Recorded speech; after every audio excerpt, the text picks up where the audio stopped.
How to fix Hearthstone on Mac not uninstalling. Here's a script file you can use to uninstall Hearthstone on Mac.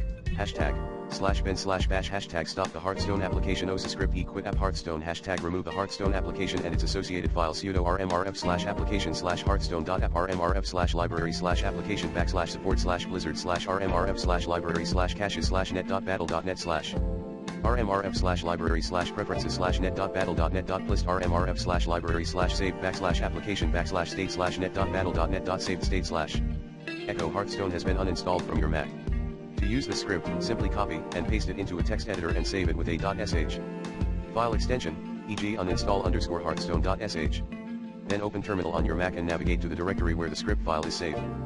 Finally, run the script by typing /uninstall_hearthstone.sh, without the quotes, and pressing enter. This will execute the script and uninstall Hearthstone from your Mac. For starters, use the recommended Clean My Mac X in this video guide.